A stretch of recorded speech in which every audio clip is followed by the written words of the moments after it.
Hello guys, welcome back our channel Telugu anime కుర్రోడు. And ఈ వీడియోలో మనం the beginning after the end season 1 episode 6 మీకు తెలుగులో క్లారిటీగా ఎక్స్ప్లెయిన్ చేయబోతున్నాను. యాక్చువల్గా ఈ వీడియో నిన్న ఈవినింగే రావాల్సినది. సో కొన్ని అనివార్య కారణాల వల్ల అండ్ కాపీరైట్ ఇష్యూస్ వల్ల ఈ రోజు ఈవినింగ్ అనేది వస్తుంది. So tomorrow morning the win breaker season 2 episode 6 అనేది రిలీజ్ అవుతుంది. సో ఆ ఎపిసోడ్ని కూడా మిస్ అవ్వకూడదు అనుకుంటే ఇప్పటి వరకు మీరు మన ఛానల్ సబ్స్క్రైబ్ చేసుకోండి. ఇప్పుడే మన ఛానల్ సబ్స్క్రైబ్ చేసుకోండి. అండ్ వీడియోస్ని చాలా మంది చూస్తున్నారు, కానీ దయచేసి వీడియో మీకు నచ్చితేనే లైక్ చేయండి, ఒకవేళ నచ్చకుండా డిస్లైక్ చేయండి అని చెప్పి నేను అడుగుతున్నాను. So please me valuable feedback అనేది లైక్ ఆర్ డిస్లైక్ రూపంలో నాతో షేర్ చేసుకుంటారని ఆశిస్తున్నాను.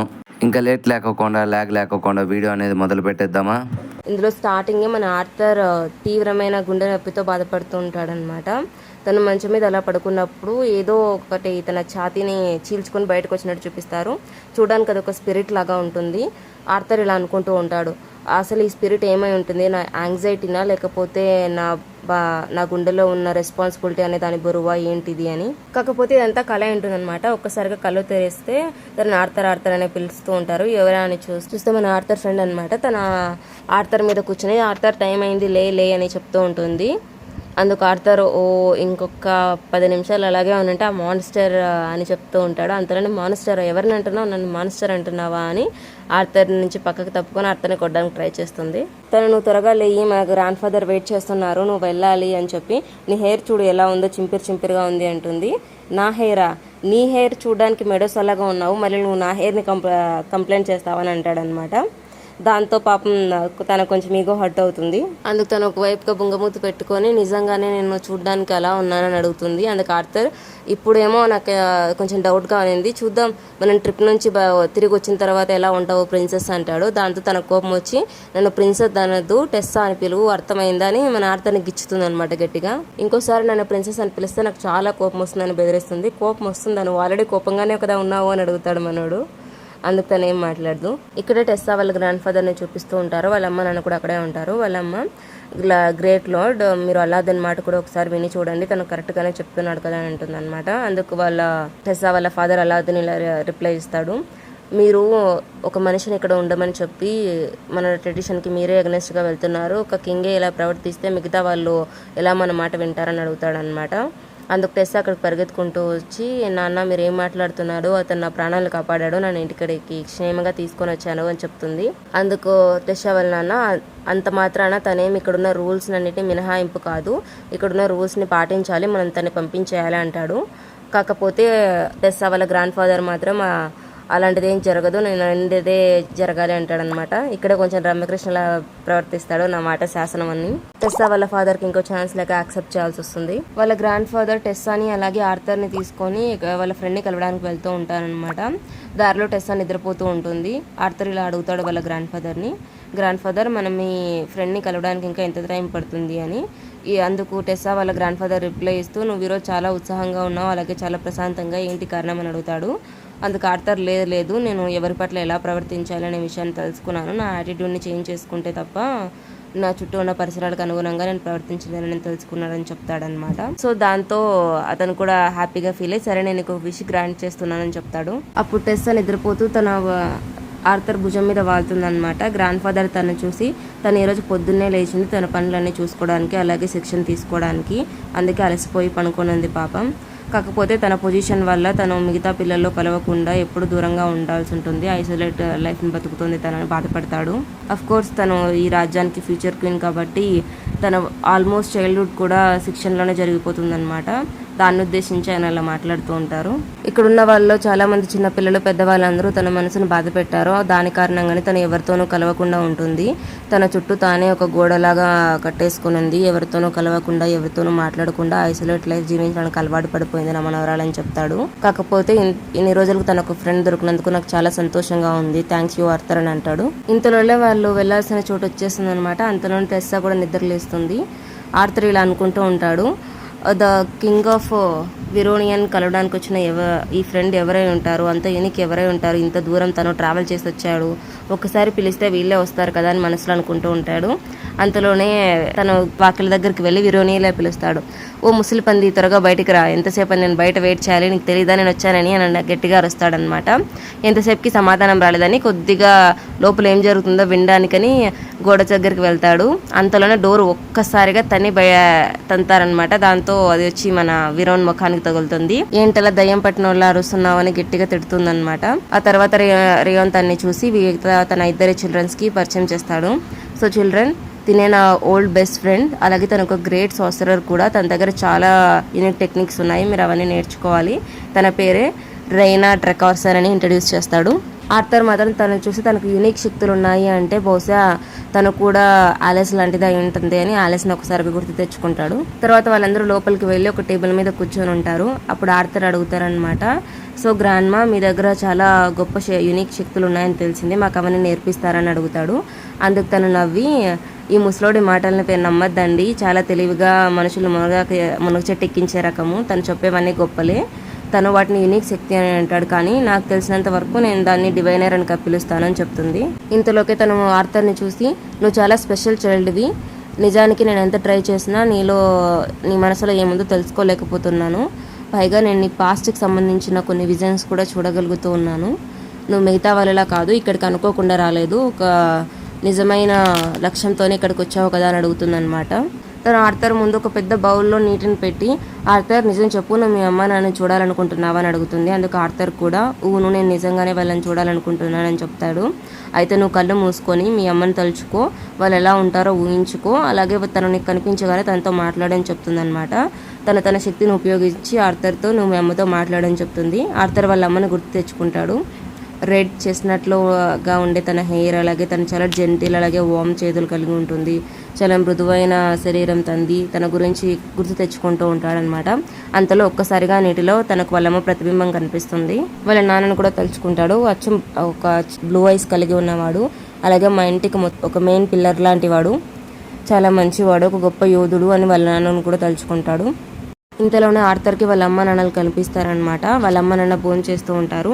ఆర్థర్ వాళ్ళ అమ్మ వాళ్ళ నాన్నకు భోజనం వడ్డిస్తూ ఇలా అంటుంది, ఇది ఆర్థర్ ఫేవరెట్ ఫుడ్, ఈరోజు ఆర్థర్ బర్త్డే అని ఏడుస్తూ ఉంటుంది. తను ప్రెగ్నెంట్గా ఉండడం మనం గమనిస్తాము. అంతలోనే ఒక్కసారిగా వాళ్ళిద్దరు వాళ్ళ ఫ్లాష్ బ్యాక్ని గుర్తు తెచ్చుకుంటారు. ఏ రోజైతే ఆర్థర్ లోయలో పడిపోయి ఉంటారో ఆ రోజు ఆర్థర్ వాళ్ళ అమ్మ కూడా దూకడానికి ప్రయత్నిస్తే మిగతా వాళ్ళు తను ఆపేస్తారు. అలాగే ఆర్థర్ వాళ్ళ ఫాదర్ని కూడా దుంకుతూ ఉంటే తన ఫ్రెండ్ ఆపి కొడతాడు. నీకు ఏ పరిస్థితిలో ఎలా రియాక్ట్ అవ్వాలో తెలియదా, ఒకసారి నీ వైఫ్ గురించి చూడు అని చెప్పి తన వైఫ్ని గుర్తు చేస్తారు. ఆర్థర్ వాళ్ళ ఫాదర్ మాత్రం, లేదు, నా కారణంగానే నా కొడుకు చనిపోయాడు, నేనే తన రెస్పాన్సిబిలిటీ తీసుకోమని చెప్పాను, ఇదంతా నాదే రాగానే గట్టిగా ఏడుస్తూ ఉంటాడు. ఇంతలో వాళ్ళ ఫ్రెండ్స్ అందరూ కలిసి ఆర్థర్ వాళ్ళ అమ్మ నాన్న అక్కడి నుంచి తీసుకొని వెళ్ళి సిటీలో ఒక చోట వదిలేస్తారు. ఆర్థర్ వాళ్ళ నాన్నకు అక్కడే ఒక ఉద్యోగం వస్తుందన్నమాట, అలాగే ఒక ఇల్లు కూడా కేటాయించి ఉంటారు. వాళ్ళు అప్పటి నుంచి అందులోనే నివసిస్తూ ఉంటారు, కానీ ఆర్థర్ని మర్చిపోలేకపోతూ ఉంటారు. ఆఫ్ కోర్స్ వాళ్ళు కేవలం ఆర్థర్ కోసమే వాళ్ళు ఉన్న ప్లేస్ని వదిలిపెట్టి వచ్చి ఉంటారు. బహుశా అక్కడే ఉంటే ఆర్థర్కి ఎప్పుడు ఇలా జరుగుండేది కాదు అని వాళ్ళ మనసులో అలాగే ఉండిపోయి ఉంటుంది. ఇంతలోనే ఆర్థర్ అమ్మా నాన్న అని మాట్లాడతాడనమాట. వాళ్ళిద్దరూ ఒక్కసారిగా షాక్ అవుతారు. ఆలిస్ ఏమో ఆర్థర్ నువ్వేనా మాట్లాడుతుంది అని అడుగుతుంది అనమాట. అందుకు తను రెస్పాండ్ అయ్యి, అవును నేనే మాట్లాడుతుంది, మీరు అనుకున్నట్టుగా నేను చనిపోలేదు, నేను బతికే ఉన్నాను, ఇప్పుడు నేను ఎల్ఫ్ల యొక్క నగరమైన ఎలినార్లో ఉన్నారు, నేను ఇక్కడే ప్రాణాలతోనే ఉన్నాను, మీరు నా గురించి టెన్షన్ పడొద్దండి, నేను ఖచ్చితంగా త్వరలోనే తిరిగి వస్తానని చెప్తాడనమాట. నేను ఒక స్పెషల్ అయిన మ్యాజిక్ పవర్తో మీతో మాట్లాడగలుగుతూ ఉన్నాను, నిజానికి వాడికి ఇప్పుడు ట్రీట్మెంట్ అవసరం, మీరు అనుకునేంత పెద్ద గాయం ఏం జరగలేదు, కానీ ఇప్పుడున్న పరిస్థితుల్లో నేను మీ దగ్గరికి రాలేను, అర్థం చేసుకోండి అని చెప్తాడనమాట. ఏదైతే జరిగిందో దానికి మిమ్మల్ని మీరు బాధ్యతలుగా చేసుకోవద్దండి, ఇందులో మీ తప్పు ఏమీ లేదు, నేను వీలైనంత త్వరగా మేము దగ్గరికి తిరిగి వస్తానని చెప్తాడనమాట. ఆ మాటలు విని రే ఇంకా ఆలెస్ చాలా సంతోషపడతాడు. ఆలెస్ ఏమో తన కొడుకు ఇంకా బతికున్నాడు రే, మనం ఖచ్చితంగా తనని చూడగలుగుతామని చెప్తుంది. ఇంతలోనే ఆర్థర్ యొక్క కన్నీళ్లు ఆ ప్రతిబింబంలో పడే ప్రతిబింబం అనేది చెదిరిపోతూ ఉందన్నమాట. సో ఆర్థర్ ఒక్కసారిగా ఏడవడం స్టార్ట్ చేస్తాడు. ఆర్థర్ తన కళ్ళని తులుచుకొని టెస్సా వాళ్ళ గ్రాండ్ ఫాదర్తో నన్ను మీ అప్రెంటిస్గా తీసుకోండి అని అడుగుతాడనమాట. తర్వాత సీన్ అక్కడ కట్ అయ్యి ఇక్కడ టెస్సా ఇంకా వాళ్ళ ఫాదర్ని ఫోకస్ చేస్తారు. ఇక్కడ టెస్సా ఏమో వాళ్ళ నాన్నకు సర్ది చెప్తూ ఉంటుంది. తను ఇప్పటికే 2 సార్లు నా ప్రాణాన్ని కాపాడారు, మీరు తను ఇక్కడ నుంచి పంపేస్తే మనుషులందరూ ఏమనుకుంటారు, ఎల్ఫ్లు అనేవి చాలా అన్గ్రేట్ఫుల్ అయిన థింగ్స్, అలాగే వాళ్ళు ఎవరైనా సాయం చేసినా కూడా వాళ్ళకి ఎలాంటి సాయం తిరిగి చేయరనుకుంటారా, మీరు నిజంగా మన గురించి అలా ఒకరు చెడ్డగా అనుకోవాలని అనుకుంటున్నారా ఫాదర్ అని అడుగుతుంది. కాకపోతే టెస్సా వాళ్ళ గ్రాండ్ ఫాదర్ మాత్రం తనకే సపోర్ట్ చేస్తాడనమాట. టెస్సా చెప్తుంది కరెక్టే, నేను ఆ అబ్బాయిని నా అప్రెంటిస్గా తీసుకుంటారు, మీకు ఇంకెలాంటి ఇబ్బంది ఉండదని చెప్తుంది. సో వేరే దారి లేక అతనికి ఒప్పుకోవాల్సి వస్తుంది. అంటుంటారు కదా, వీధిలో పులి ఇంట్లో పిల్లి అని. తన ఇది దేశానికి రాజు అయి ఉండొచ్చు, కానీ ఇంట్లో మాత్రం తన కూతురి దగ్గర అలాగే తన ఫాదర్ దగ్గర తన పప్పులు ఉడకవని తనకు అర్థమైపోయి ఉంటుంది. వేరే దారి లేక ఒప్పుకొని ఆర్థర్ దగ్గరికి వెళ్ళి, ఆర్థర్ నన్ను క్షమించి, ఇంతకుముందు నేను నీతో మాట్లాడిన విధానానికి మా నాన్న నిన్ను తన అప్రెంటిస్గా తీసుకోవాలనుకుంటున్నాడు, అలాగే నా కూతురు లైఫ్ని కూడా నువ్వు 2 times కాపాడావు, సో ఇప్పుడు నేను నిన్ను అడగడానికి వచ్చాను, నువ్వు ఇక్కడే ఉండు, అలాగే మా నాన్న దగ్గర అప్రెంటిస్గా జాయిన్ అవ్వు అని చెప్తాడనమాట. ఆర్థర్ ఏమో వాళ్ళిద్దరి వైపు చూస్తూ ఉంటారు, కింగ్ అలాగే క్వీన్ వైపు. క్వీన్ కూడా ఆర్థర్కి క్షమాపణలు చెప్పి, నువ్వు నా కూతురు ఫ్రెండ్వి, ఇది కూడా నీ ఇండ్లే అనుకో, జరిగిన దాన్ని మర్చిపో అని చెప్తుంది. దాంతో ఆర్థర్ ఇలా అనుకుంటూ ఉంటాడు, నిన్నదాకే కదా ఇతను నా మీద అరుస్తూ ఉన్నాడు, అంత త్వరగా ఎలా మారిపోయాడప్పా అని ఒకసారిగా టెస్సా వైపు చూస్తాడు. టెస్సా ఏమో కన్ను కొట్టి ఆర్థర్ వైపు నవ్వుతూ చూస్తూ ఉంటుంది. ఆర్థర్ అర్థం చేసుకుంటాడు, ఓ ఓకే, ఎంత దేశానికి రాజైనా తన కూతురు మాట వినక తప్పలేదన్నమాట, అలాగే వాళ్ళ నాన్న దగ్గర నోరెత్తలేకపోయి ఉంటాడు, సో ఇదే మన ఛాన్స్ అనుకుంటాడు. ఇంతలోనే టెస్సా అక్కడికి వచ్చేసి, మీరు నిజంగానే తనకి సారీ అనేది ఫీల్ అవుతూ ఉంటే మమ్మల్ని ఇద్దరిని బయటకు పంపించండి, మేము కాసేపు ఈ ప్లేస్ అంతా తిరిగేసి వస్తాం, ఆడుకుంటాం అంటుంది. సో వాళ్ళ నాన్నకు వేరే దారి లేక ఓకే చెప్తాడు.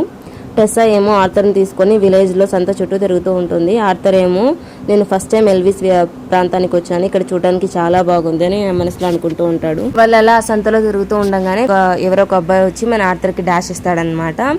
ఆర్థర్ని తగిలిన తర్వాత, నీలాంటి చెత్త మనుషులు ఇక్కడికి రానేకూడదు, అలాగే నీలాంటి వాళ్ళని ఎలా వియనోర్ మహారాజు తన అసిస్టెంట్గా తీసుకున్నాడు, అది ఇదని అరుస్తూ ఉంటాడు.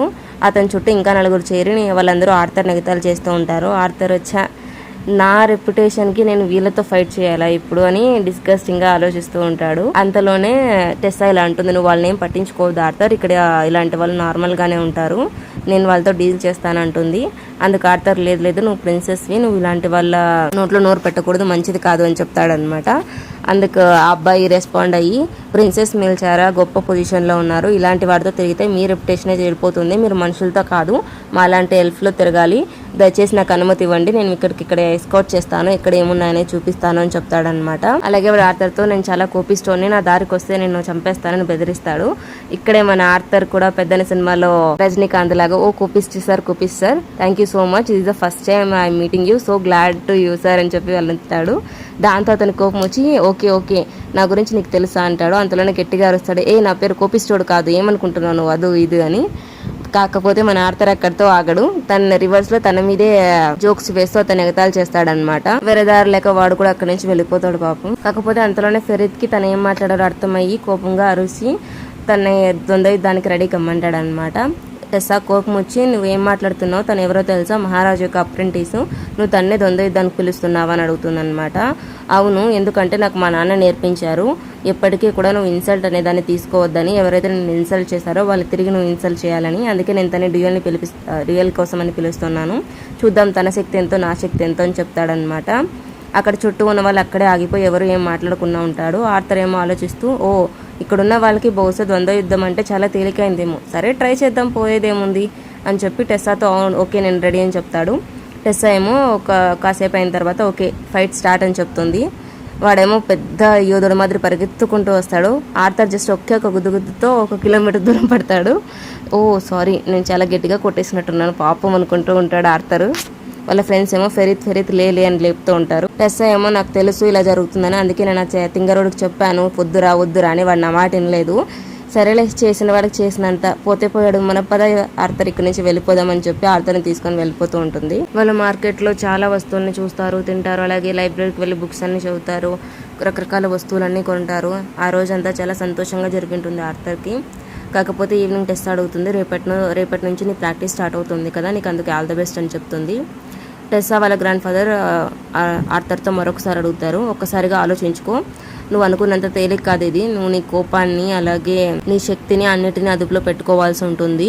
నువ్వు ఇప్పుడు నీ సొంత ఇంటికి కాకుండా సొంత ఇంటికి దూరంగా, నీ వాళ్ళు అనుకునే వాళ్ళందరికీ దూరంగా పరాయి దేశంలో ఉంటున్నావు. ఇక్కడ నీ వాళ్ళంటూ ఎవ్వరూ లేరు. నీ చుట్టూ ఉన్న వాళ్ళు నిన్ను అవమానిస్తారు, అలాగే నిన్ను చాలా చిన్న చూపు చూస్తారు. రోజు నీకు చాలా రకాలైన అవమానాలు ఎదురవుతాయి. వాటన్నింటినీ తట్టుకొని నిలబడగలవా?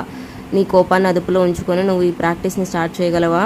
అందుకే ప్రాక్టీస్ మొదలు పెట్టడానికి ముందే నేను మరొకసారి అడుగుతూ ఉన్నాను, ఆలోచించుకో ఆర్థర్ అని ఆర్థర్కి ఆప్షన్ ఇస్తాడనమాట. ఆర్థర్ మాత్రం లేదు, మీరు నా గురించి ఇంతగా ఆలోచించడానికి నేను సంతోషిస్తున్నాను, కానీ నేను ఖచ్చితంగా నా పూర్తి శ్రద్ధ అలాగే శక్తినన్నింటినీ ఉపయోగించుకొని ఈ ప్రాక్టీస్ని పూర్తి చేస్తాను, మీరు నన్ను నమ్మొచ్చు అని ప్రామిస్ చేస్తాడు. ఆర్థర్ ఒక్కసారిగా జరిగినవన్నీ గుర్తు తెచ్చుకుంటాడు. నిజంగానే ఈ ప్రదేశంలో టైం అనేది చాలా ఫాస్ట్గా మూవ్ అవుతుంది. నేను మొదటిసారి ఇక్కడికి వచ్చినప్పుడు నన్ను తెలియని వాళ్ళు ఎవరో నన్ను చెప్పడానికి ప్రయత్నించారు. తర్వాత టెస్సా రాకుమారి అని నాకు తెలిసింది. వాళ్ళ ఫ్యామిలీ మొదట్లో నన్ను యాక్సెప్ట్ చేయకపోవడం, తిరిగి వాళ్ళ గ్రాండ్ ఫాదర్తో నేను ఫైట్ చేయడం, ఆయన నన్ను అప్రెంటిస్గా ఉండమని అడగడం, ఇవన్నీ అనుకుంటూ ఉంటే చాలా ఆశ్చర్యంగా ఉన్నాయి.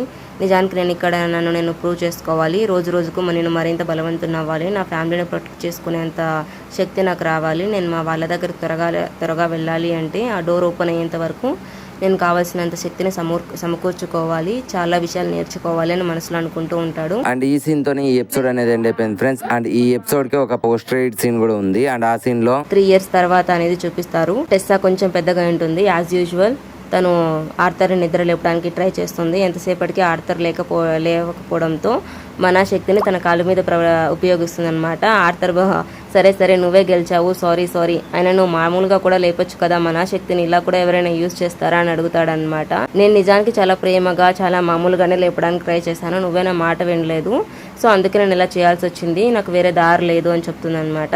ఇక్కడే 3 years తర్వాత ఆర్థర్ ఇంకా టెస్సా ఇద్దరు కొంచెం పెద్దవాళ్ళు ఉంటారు. వయసులో పెద్దవాళ్ళు అవుతున్న మెచ్యూరిటీ మాత్రం ఇంకా చిన్నపిల్లలానే అలాగే ఉంటుంది. ఇద్దరు గొడవ పడుతూ ఉంటారు. అండ్ ఈ సీన్ తోనే ఈ ఎపిసోడ్ అనేది కంప్లీట్ గా ఎండ్ అయిపోయింది ఫ్రెండ్స్. ఐ హోప్ ఈ వీడియో మీకు నచ్చిందని అనుకుంటున్నాను. సో ఈ వీడియో మీకు ఎలా అనిపించింది? మీకు నచ్చితే లైక్ చేయండి, ఒకవేళ నచ్చుకుంటే డిస్లైక్ చేయండి. అండ్ మా ఎక్స్ప్లెనేషన్ మీకు ఎలా అనిపించిందో తప్పకుండా కామెంట్ సెక్షన్ లో మాతో షేర్ చేసుకోవడం మర్చిపోకండి. మీ యొక్క ప్రతి కామెంట్ కి మేము రిప్లై ఇస్తున్నాము. మీకు ఏదైనా డౌట్ ఉంటే మీ యొక్క పాత ప్రీవియస్ కామెంట్స్ చెక్ చేయండి. ప్రతి ఒక్క కామెంట్ కి నేను రిప్లై ఇచ్చింటాను. సో మీ ఫీడ్బ్యాక్ కోసం నేను ఎదురు చూస్తూ ఉంటాను అనమాట. మళ్ళీ నెక్స్ట్ వీడియోతో కలుద్దాం. అండ్ టుమారో మార్నింగ్ ఇంకొక వీడియో అప్లోడ్ అయిపోతుంది, రెడీగా ఉండండి.